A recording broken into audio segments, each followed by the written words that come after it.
Assalamualaikum warahmatullahi wabarakatuh. Perkenalkan nama saya Dida Farida dengan 3 digit tim terakhir 084, Teknologi Rekayasa Otomasi tahun angkatan 2023, Praktikum Sistem Pengendali Elektrik kelas C. Pada kesempatan kali ini saya akan menjelaskan percobaan kendali motor BLDC.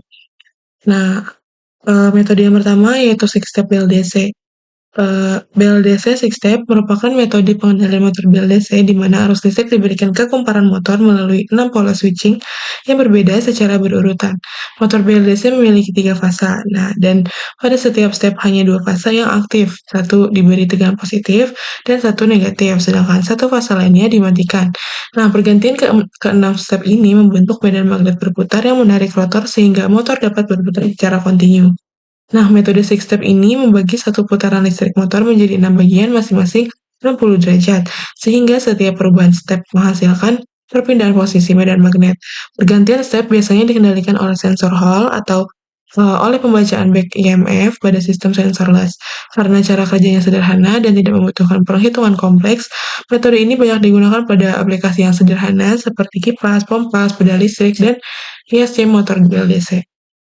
Selanjutnya, adapun parameter eee, dari six step ini yaitu ada startup, di mana parameter yang mengatur cara motor mulai berputar dari kondisi diam.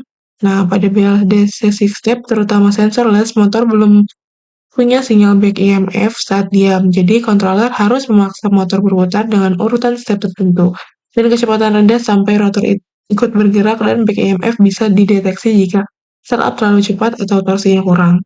Motor bisa bergetar atau gagal berputar. Yang kedua ada duty cycle, di mana presentasi on dari sinyal PWM yang diberikan ke MOSFET pada setiap step. Nah, parameter ini menentukan besar tegangan rata-rata ke motor, sehingga langsung mempengaruhi kecepatan dan torsi. Duty cycle kecil mengakibatkan putaran lemah atau pelan, dan duty cycle besar mengakibatkan putaran kuat atau cepat. Nah, yang terakhir ada dead time, yaitu waktu jeda singkat antara MOSFET high side dan low side saat pergantian switching, dengan fungsinya untuk mencegah short langsung. Pada half bridge, dead time terlalu kecil berisiko merusak MOSFET, sedangkan terlalu besar menyebabkan rugi daya dan distorsi arus. Selanjutnya ada SPWM. Apa itu SPWM? Yaitu sinusoidal Pulse width modulation adalah teknik modulasi PWM di mana lebar pulsa diatur mengikuti bentuk gelombang sinus, sehingga tegangan rata-rata yang dihasilkan menyerupai gelombang sinus. Bagaimana mengendalikan motor BLDC dengan PWM yang dibentuk menyerupai gelombang sinus, sehingga arus di kumparan motor menjadi lebih halus dibandingkan metode six step biasa. Nah, SPWM bekerja dengan membandingkan sinyal referensi sinus dengan sinyal carrier segitiga. Terlihat pada gambar, ini merupakan sinyal carrier segitiga atau triangular carrier wave. Nah, saat sinyal sinus lebih besar dari sinyal segitiga, saklar atau MOSFET atau IGBT dinyalakan. Saat lebih kecil, saklar dimatikan. Hasilnya adalah pulsa-pulsa PWM dengan lebar yang berubah-ubah mengikuti amplitudo sinus. Nah, yang ketiga ada SVPWM, yaitu Space Vector Pulse Width Modulation, adalah metode modulasi PWM lanjutan untuk mengendalikan inverter 3 fasa dengan cara mengatur vektor tegangan di ruang atau space vector, bukan per fasa secara terpisah seperti SPWM.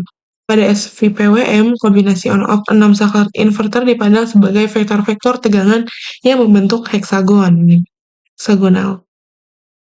Controller memilih dan mengatur lama waktu dari vektor-vektor aktif dan vektor nol agar vektor tegangan hasil mengikuti referensi yang diinginkan. Dengan pendekatan ini, tegangan DC bus dapat dimanfaatkan lebih maksimal dibanding SPWM. Nah, SVPWM banyak digunakan pada kontrol motor modern karena menghasilkan arus lebih halus, ripple torsi yang lebih kecil, efisiensi lebih tinggi, dan tegangan output lebih besar. Rata-rata 15% lebih optimal dibanding SPWM. Namun, SPWM membutuhkan perhitungan matematis lebih kompleks dan biasanya dipakai bersama FOC atau Field Orientation Control pada BLDC. Oke, jadi pada ini kita juga platform IO, lalu project name, BLDC, Arduino, Mega 2560, Finish. Nah, ditunggu. Nah, kita juga prompt. Nah, Kita salin, kita tunggu. Ini agak lumayan lama. Kita sambungkan dulu ke wifi. Kita ulang lagi, sorry. Nah, kita tunggu, ini lumayan agak lama.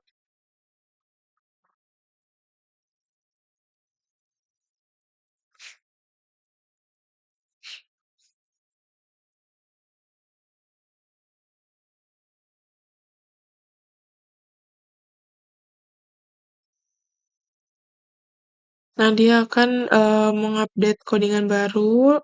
Kita klik keep file.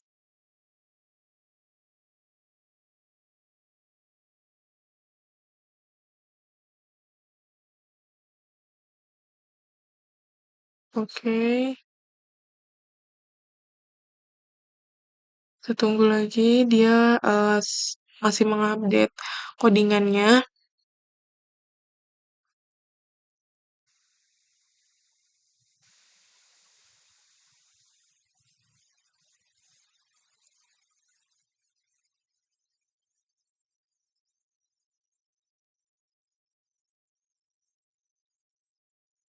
Ini ada serial print, ada void loop, setup.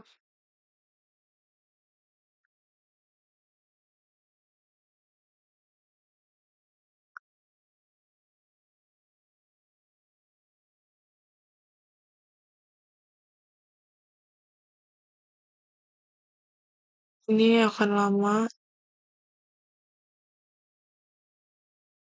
Kita tunggu aja.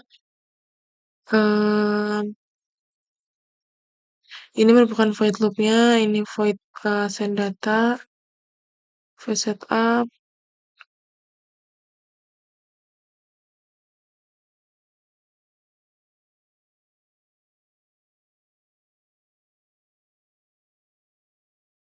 Oke. Ini masih agak lama banget.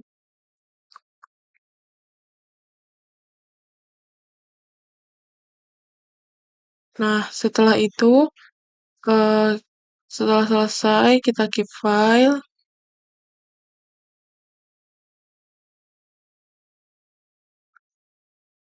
Nah, ini udah ada mau selesai. Lalu, ini sudah berupa GUI, tampilan GUI-nya.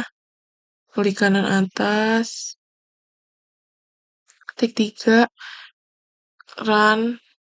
Nah, di sini merupakan ada connect, terus ada 6 step, ada metodenya itu ada PWM, ada SPPWM, ada duty cycle, startup time, dead time, seperti itu. Ada percobaan pertama yaitu percobaan blink. Nah, berikut merupakan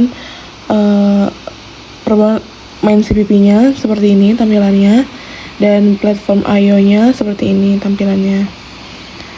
Nah, ini blink BLDC.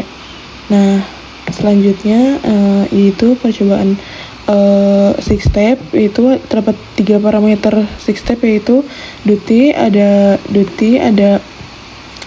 dead time, dan ada startup. Nah,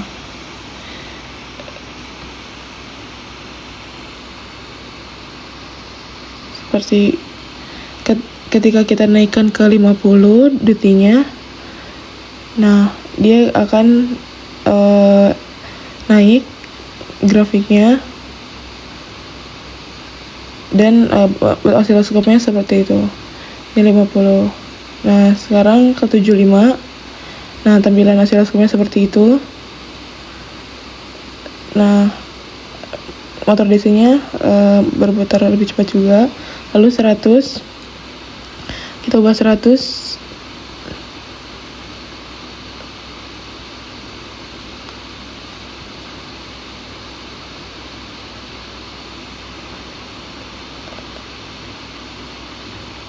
Nah, lalu dead time-nya ke 50%, semakin cepat motor DC-nya. Lalu startupnya kita naikannya ke 500, lebih cepat lagi. Namun kalau duty cycle kita turunin ke 0, maka dia akan berhenti. Nah, tidak ada grafik yang muncul. Nah, misal lalu sekarang daytime.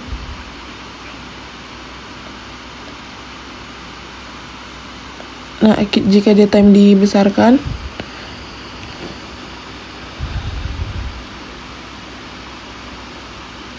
maka yang terjadi ialah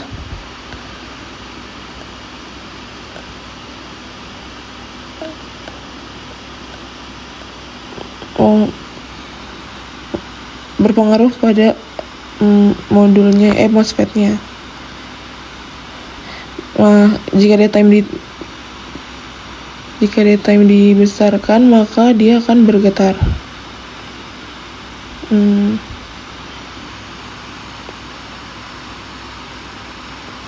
Nah, ketiga parameter tersebut akan efisien jika berada pada titik atau nilai yang seimbang. Misal pada titik tengah, duty pada nilai 50, start up pada 255, daytime 500.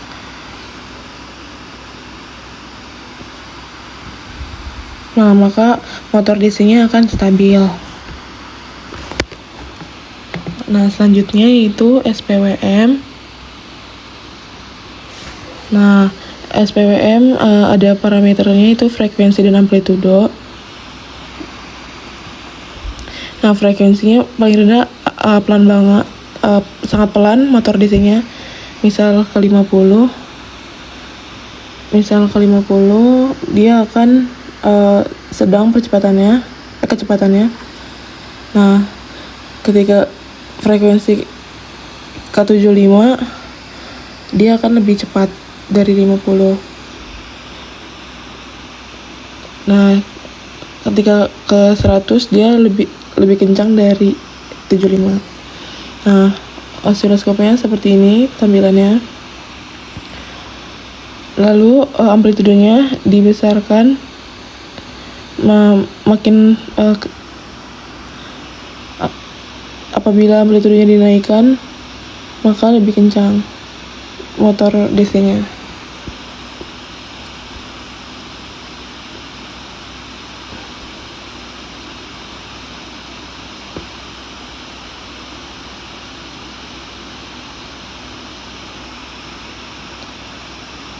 Nah, jika amplitudenya dibesarkan dan frekuensi dikecilkan, maka getarannya akan lebih minimum.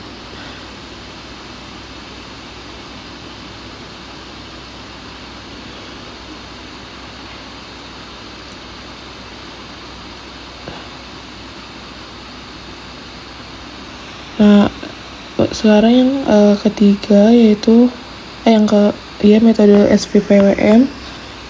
Nah, klik start motor. Nah, ada frekuensi, ada modulation. Frekuensi jika frekuensi dibesarkan,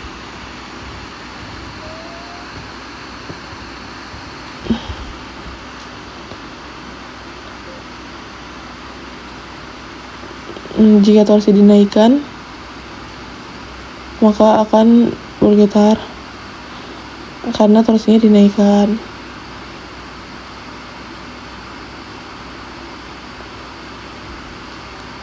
Dan motornya akan makin bergetar.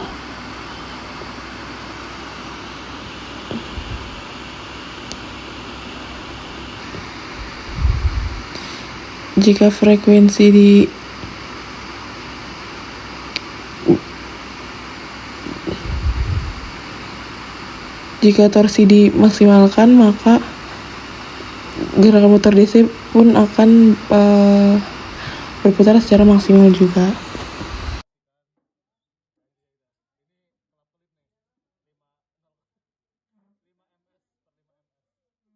webcam